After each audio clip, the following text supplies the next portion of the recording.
Well, joining me now to discuss the conflict in Israel and Gaza is a TV host and satirist, Bassem Youssef. Bassem, it's great to have you back on the programme. I wish it was under different circumstances. First of all, what is your reaction to what happened on October the 7th? Oh, it was terrible, of course. I mean, we kind of get our news kind of also secondhand because, you know, my wife's family, they live in Gaza. They have cousins and uncles there, and their house also was bombed.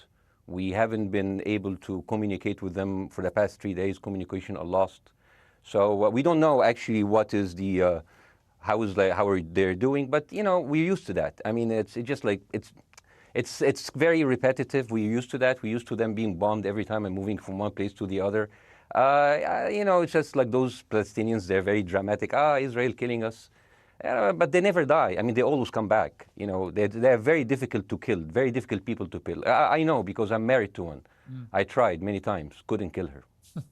I mean, there's a dark humour there, and I understand why. Because no, it's not dark humour. I try to get to her every time, but she uses our kids as human shields. I can never take her out. Again, I understand the humour, but to be serious, Bassem, about this, tonight there is... I will be serious. Now, I will be serious. I was watching your interview with Ben Shapiro, and I'll tell you one thing. Yeah. I think that Ben Shapiro is one of the smartest people who ever walked this earth. He's very, very smart. I follow him, and I believe everything he said. And when he came on your show, his solution was, and I quote, his solution was that the solution for this is for Israel to annex Gaza and to kill as many son of bitches as possible to make sure that this will never happen again. And anyone who called for a ceasefire will be a terrorist sympathizer. So God forbid, I don't want to be labeled as a terrorist sympathizer. So I agree with Ben Shapiro. I think we should kill as many son of bitches as possible. Well, let me, so far, but Bassem, let me... So far, 3,500 people were killed, including 5,000 son of bitches in the bombing of the Baptist hospital as we speak right now. 1/3 of those 3,500 were children. So my question to Ben Shapiro is, how many more son of bitches do we need to kill so Ben Shapiro is happy? Okay, because it changes Bassem, from 1 year. It changes from one. I'm sorry that.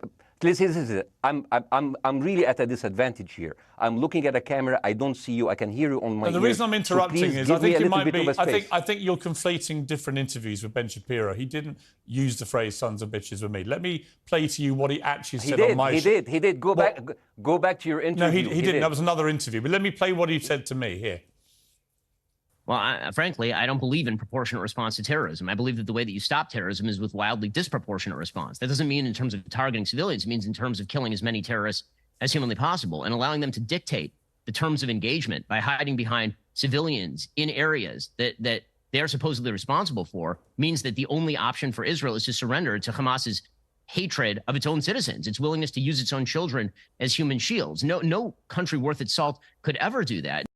Now, that is substantively different to what you said he said, right? He's talking there but specifically about Hamas terrorists. I agree with him. The thing is, the question is, what is a proportionate response? Because it has been different from one tier to another. So if you look to this graph, for example, this is the death of Israeli and Palestinians, and it's changing from 1 year to year. It's like fluctuating like crypto. So my question is today, what is the going rate today for human lives? I mean, 2014 was a great year for Ben Shapiro. 88 Israelis were died, and there was 2,329 Palestinians killed on the other side.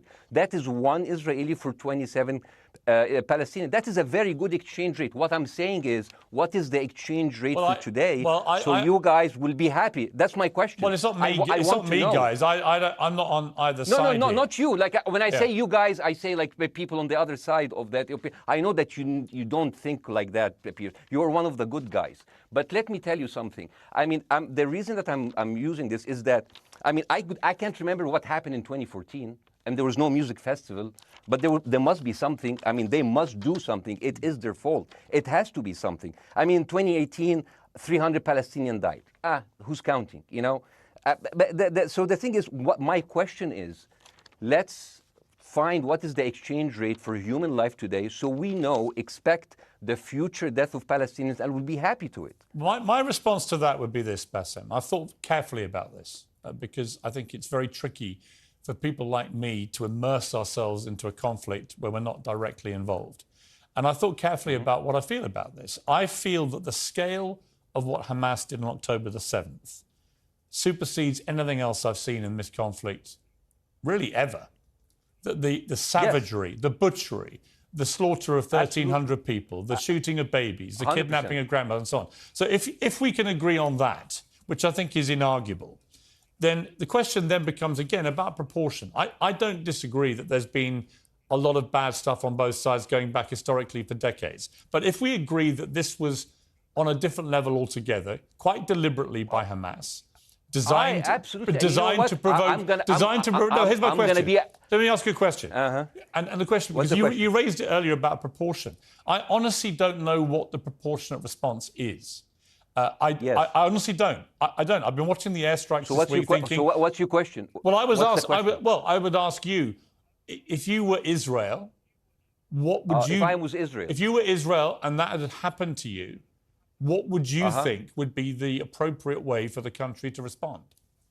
I would do exactly like Israel did, kill as many people as possible, since the world is letting me do it. I mean, I can do it because I can, you know. But the thing is, you know what? I agree with you. And you know what? I'm going to be even ahead of you, because I see the question coming. Do you condemn Hamas for the atrocity? Yes, I condemn Hamas. I condemn Hamas. Hamas is the source of all evil. They're a reason for everything. And you know what? Let's, for a minute, imagine a world without Hamas. Right. What will this word look like? Let's give this word a name, and let's name this word the West Bank. Hamas has absolutely no control in the West Bank. And since the beginning of this year, only through August, 37 Palestinian kids were killed. No music festival, no paragliding, no Hamas. Since the occupation of the West Bank, 7,000 Palestinians were killed. No music festival, no paragliding, no Hamas. I can go on and on and on and on. No, but you don't need to, because in a way you're preaching to the choir. I've followed this crisis. Oh no, you're not preaching. So the thing is, like, in the sense that I know that what you're saying has validity. Of course, Piers. By the way, Piers. I am at a disadvantage here. I can hear you. I cannot see you. I am in a claustrophobic room, and so please cut me some slack and don't interrupt me and interrupt my points. Sure. So, because this has to be fair. Understand. Because if you want to only hear your opinion, I can just condemn Hamas and go home. I can do that. So, do you want to do that, or do you have a much more nuanced conversation? No, I absolutely want to have a nuanced conversation. I wasn't aware I was interrupting you. I thought I was letting you speak. Amazing. So I would say I really applaud Israel for doing one thing that no military force in the world does. Because I heard Ben Shapiro and I heard Ron DeSantis, and they said Israel is the only military force in the world that warns civilians before bombing them. I mean, how fucking cute. That is so nice of them. Because with this logic, if Russian troops started warning Ukrainians before bombing their houses, we're cool with Putin, right? I mean, okay, Habibi, you have warned them, go invade, it's fine, you have done your job. I mean, the thing is, and I understand, and I also heard Ben Shapiro talking about Human Shield. So you remember my wife's family, they live in Gaza. So I asked them, I told them, when Israel give you the nice warning, the cute warning, does Hamas force you to stay in your home so you can be bombed and use as human shield? You know what, Hassan here, my wife's cousin, he's a loser, you know. He told me, you know, when I asked him, does that happen? He told me, no. The lying son of a bitch lied to me. I told him, you don't understand. Ben Shapiro and Ron DeSantis keep saying that Israel warned you and Hamas asked you to stay put. So I told you, he's a loser. He never kept a job. He even failed in all of the interviews to become like a human shield. I would believe Ben Shapiro. Let me ask you this, Bassem. So let's go with that. No. Let me ask you At some point, I must be able to ask you questions.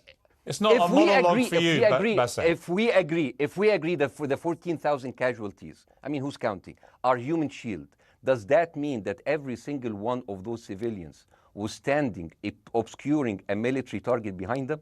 Because that's a lot of weapons. I mean, Hamas is packing. No, of course it doesn't. And look, it doesn't. So there's some collateral damage. Lots of collateral damage. Yes. It's fine, yeah. You kill some to save some and then kill some more. Yeah, I agree. Yeah. Well, let me ask you this. Again, it comes back to proportionate response. When the world decided it had to get rid of ISIS because of the appalling butchery they were carrying out, it did so by also killing very sadly, a lot of civilians along the way by doing airstrikes against places which But killing civilians are inevitable. You said that in the beginning. My point is, it's inevitable. Yeah, but once Israel has decided that they want to get rid of Hamas, and Hamas is embedded with civilian population, I'm very concerned about what's going to happen next. I've written a column tonight saying, I remember the Iraq War, which I opposed, right? I remember all this. So my question for you is, what would you think would be an appropriate response by Israel to what happened? Well, these are years of disproportionate responses of Israel. Right. Did it solve the solution? Did it solve the problem? Did it work before, so it will work? What will be the surprise this time? What will be the twist that will make this work this time? What will be different this time? Seriously, I mean, like, this is only the last 15 years. I mean, because it's too many papers. I just got this. But how will this be different? And the thing is, I am so glad in the introduction that you mentioned the Iraq War. I applaud you, Piers, for saying that, because you were honest about it. You said that spreading lies like WMDs make people look at those people as less of humans, and they would accept the death of 1 million Iraqi, whether by sanctions or by invasion, right? You are a good man. This is amazing. And you know what is similar? Is when you spread the lies of 40 decapitated babies, although it was refuted. So what happens when people hear that, killing babies is horrible. But when you say decapitated 40 babies, you are planting a certain image with a certain trigger in people's mind. Who has said that? Who has said 40? Who has said that? Who has said 40 decapitated? Who has said that? You have repeated. No, I haven't. What? I've never said that. You haven't said on your show 40 decapitated babies? Never. Ben Shapiro didn't say it? No. Ron DeSantis didn't say Nobody it? has said it. Okay, Piers, nobody said it? No. Oh, okay. Okay, maybe I am wrong. Decapitated. Here's you're the thing. wrong. I've never said that. The thing, what happened, no, you're wrong. But the thing is, when Iraq, the thing is, the same thing is happening in Iraq. Ben Shapiro once tweeted, not even about Gaza, about the West Bank, when Israel continued to build the illegal settlement. He said, 2017, Israel likes to build things, and Arabs, not Palestine, not Hamas, Arabs like to bomb crap and live in open sewage. Yeah, I thought that was very the Israeli defense minister, he said, those are human animals. And the thing is, Ben Shapiro should know better, because, long before the Holocaust, before Jewish people were thrown in the gas chambers, the Nazi propaganda called them rats. Now, as a human being, I will never accept that another human being being thrown into a gas chamber. But a rat, kill 10, kill 1,000, 3,500. They are son of a bitch. They are human animals who live in open sewage and decapitate babies. And because of that propaganda, Mr. Morgan, that guy in Illinois, the 71-years-old guy, he killed, stabbing the 6-year-old Palestinian kid in Illinois 26 times. And he used to play with him. They used to be friends. But he went in, marching into their apartment, stabbing his mother and killing him, shouting, all Muslims could die. Yeah. It took you 80 years to change one word from Jewish to Muslim. And then you transferred your guilt to us and took away our land. Bassem, let me ask you a question. That deal sucks, man. Let me ask you a question. How do we get from where we are now to peace? Well, first of all, you need to change the perception. Nikki Haley, the American presidential candidate, said, we are in Israel in this because it's a fight between good and evil. Now, if you already decided someone is good, he can do no evil. And if you decided someone is evil, it's good to kill them. Killing them is good. You see, and the thing is, it is not like something new. I mean, I look at history and I see, I'm sorry to say this, but Westerners has always dealt like this with indigenous people. You first treated them like savages, Native American, First Nation, Aboriginal. They're savages. Kill all the savages. And then when they're almost extinct, you start feeling sorry for them, like animals. So maybe the solution is that we kill as many Palestinians as possible, so the few of them that remains do not bother you. And maybe Netanyahu, when he lives for another 100 years, he'll become a tree hugger. Let me just challenge you on this. And he will campaign for preserving the free Palestinian. You keep talking about Westerners like me. Okay, so let me return the favor, okay? Hamas is dedicated to the complete eradication of Jewish people. I am not the spokesman for Hamas. I'm not saying you are. Why do you keep... I'm not saying you I'm are. not their spokesman. You're talking to me. I fucking hate them. Bassem, fuck Hamas. You are Hamas. No, are you happy? You're missing my point. You're talking in a generalized way about people in the West who always talk about Arabs as savages. I don't. No. I'm talking about America. I actually led the campaign. I led the media media campaign in this country against the Iraq War. Okay, so I don't see. I don't see people in the Middle East as savages. You are one of the good ones. But what I would say is, I'm not talking about you. You're great. No, it's not about me being amazing. great. We love you.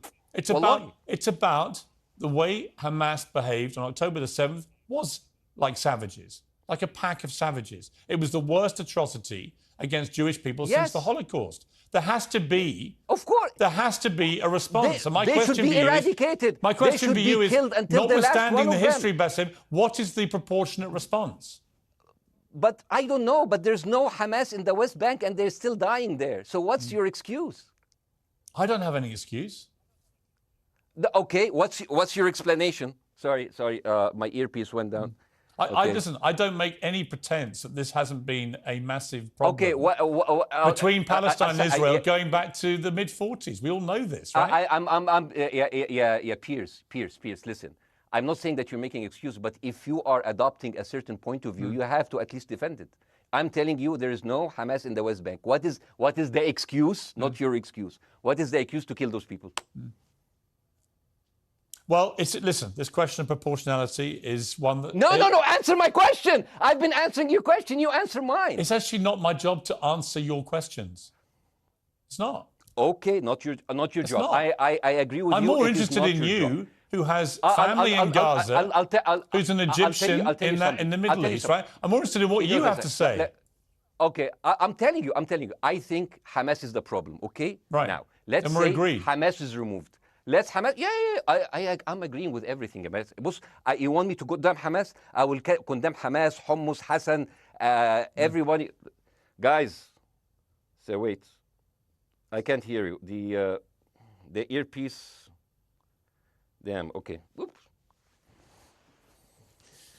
Okay. Yeah. Okay. I do need help. I think. Okay. Just go back. Is he there?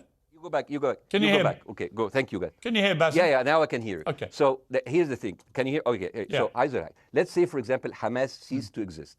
Okay. Do you hear me? Yes. Yeah. Hamas ceased to exist today. Now, right now, in Palestine, in West Bank and Gaza, 20% of Palestinians go through Israeli prison system, whether imprisonment, whether interrogation, whether torture. And the rest of them, they live a life of daily loss of land, of homes, of life, and they are suffocated by this. So let me ask you something. If you are a Palestinian living into these conditions for decades, would you sympathize with your oppressor, or sympathize with the people who claim they resist them even if they are terrorists? I have made no secret that I think the conditions Palestinians have had to exist under are completely unacceptable. I've said that for years. So the question then becomes, how do you forge peace between two warring parts of that region who for decades have approached peace, in my view, with mutual sledgehammers, with no actual desire to have peace? And I think it comes down in the end to great leadership. And I don't think there's great leadership. I don't think, well, hang on, let me make my point. I don't think there's great leadership on either side. Where is the Nelson Mandela figure here to come through all this hatred on both sides? Nelson Mandela? Yeah, where is that Nelson figure? Nelson Mandela actually have criticized Israel for being a horrible state. All of the South African activists have actually called Israel. My point is about how he responded to a country that was so divided. Is a template for how you get to peace, isn't it? I haven't met Nelson Mandela, so I wouldn't know. But like there is a point. There's a very important point here. You know, I want to understand what is the logic of Israel carpet bombing Gaza. I mean, if there's a logic, if this will make Israel safe, I want to hear the logic.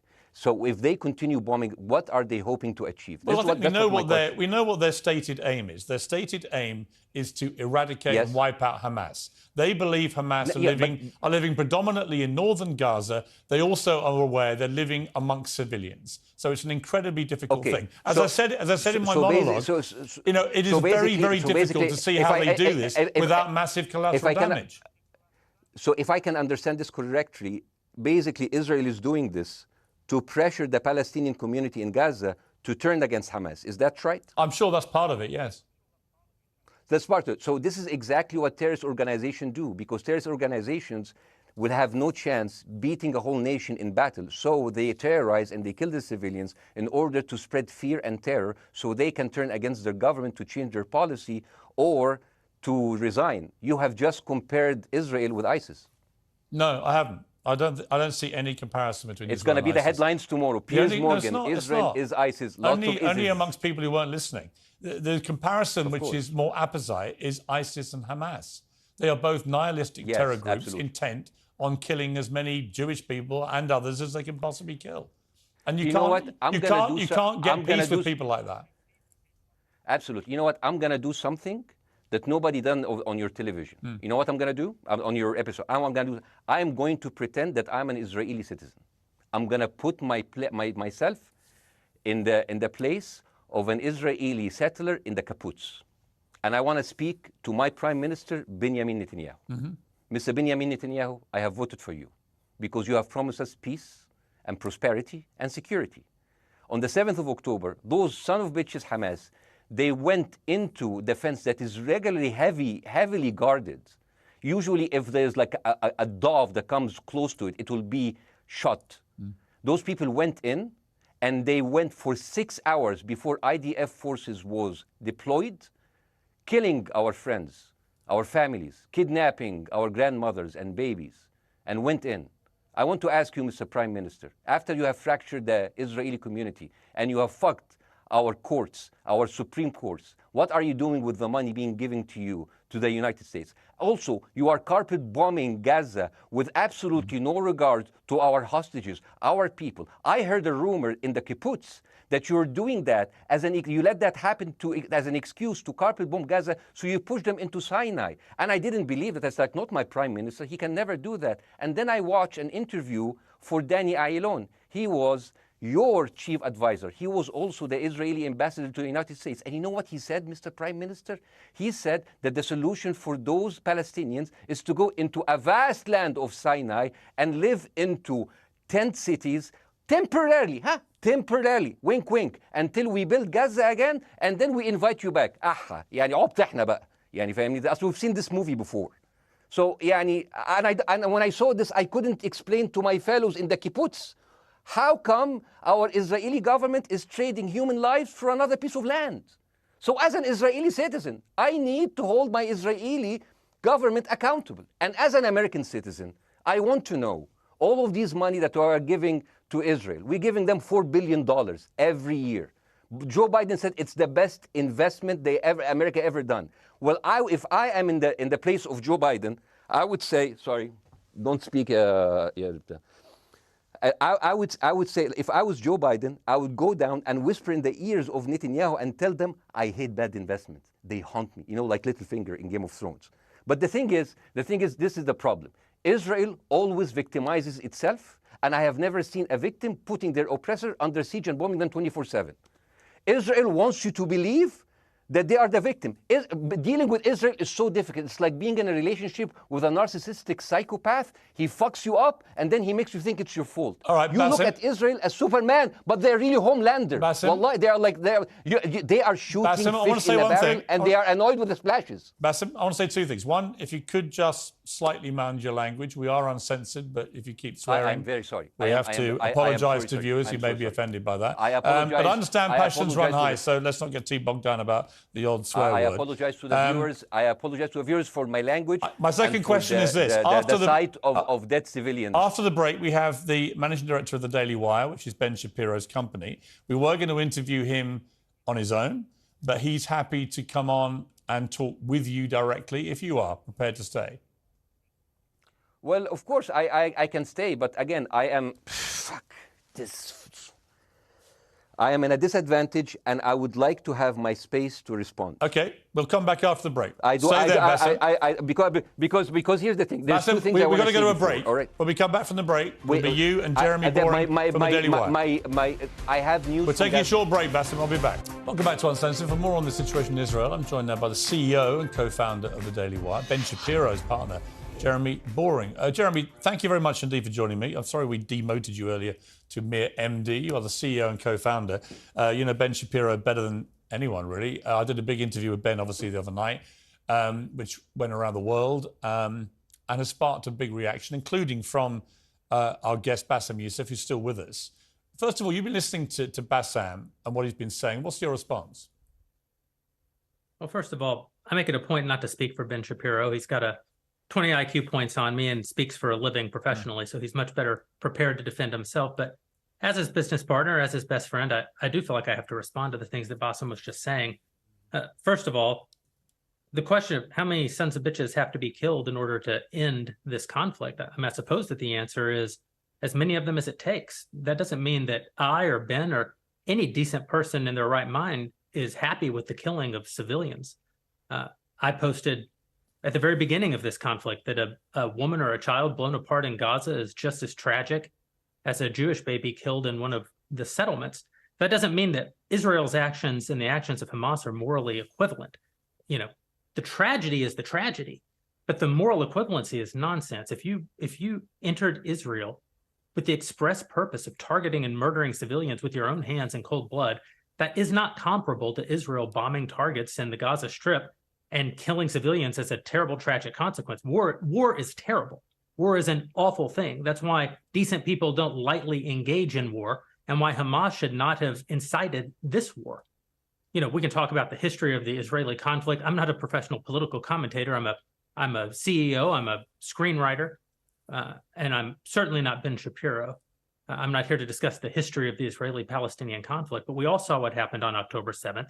And the idea that Israel was not going to react severely to that, or that Israel should not react severely to that, is ludicrous. And Jeremy, let me ask you that Ben Shapiro should be a moderating voice, that Ben Shapiro should be, saying, no, Israel should not respond in this situation. That's nonsense. Let me ask you, though, Jeremy, the question which I think is the big question.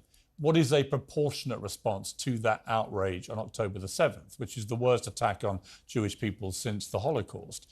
What is proportionate? If it's true, as reports are suggesting tonight, that there may have been a hospital hit by an Israeli strike and up to 500 people or more have died, that would seem to me, if that is verified, and it's not verified yet, you know, we don't know exactly what has happened other than there's been a hit on this hospital. But if that is verified to have been an Israeli strike, that will strike many people as disproportionate.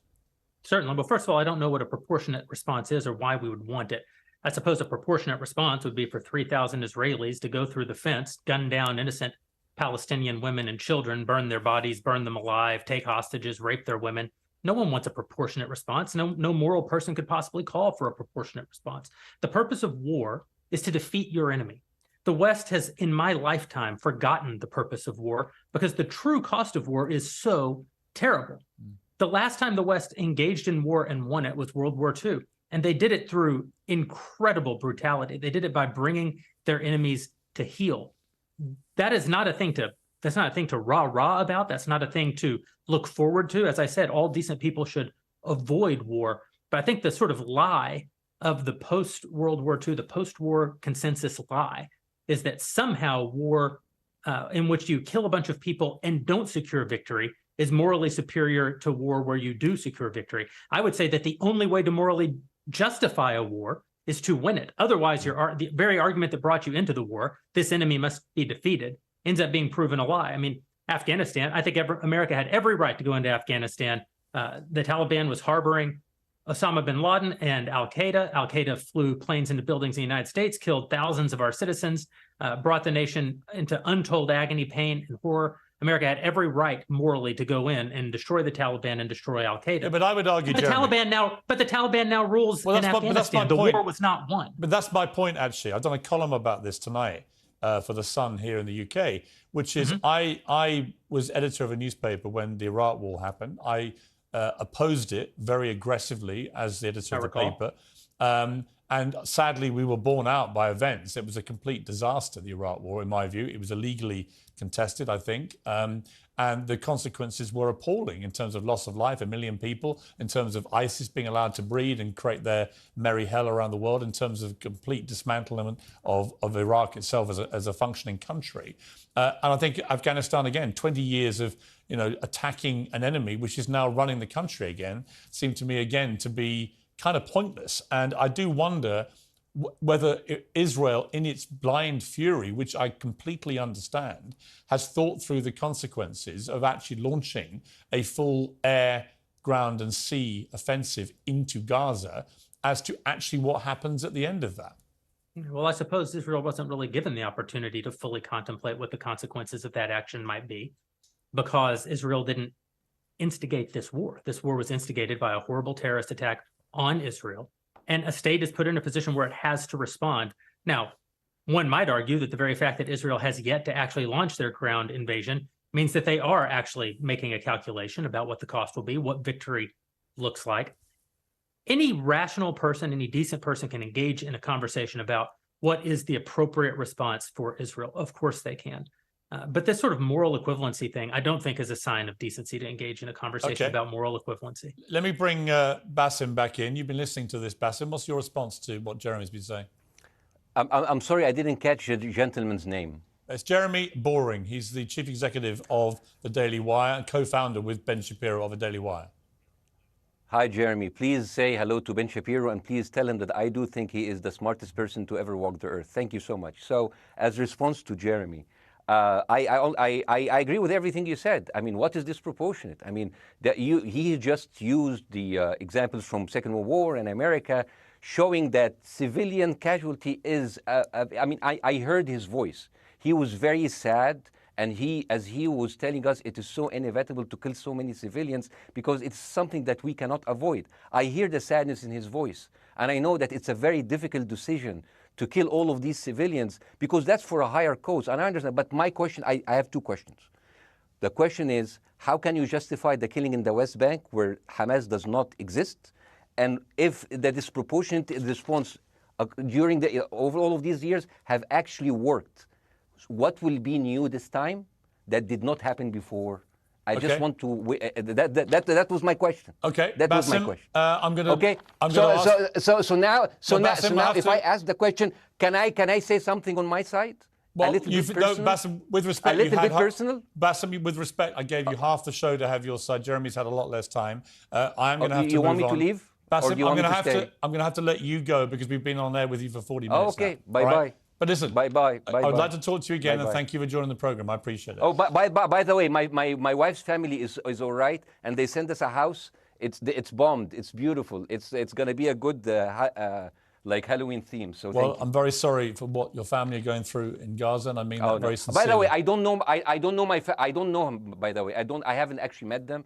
They didn't even come to my wedding. They couldn't because they are stuck in Gaza. Okay. And she never saw them because Gaza is not a destination. Bاسm, as I say, we hear their voices and it's they die. It's fine. It's fine. Bاسm, I wish your family all the very best. Thank you for joining me. I appreciate it. I don't. Thank you.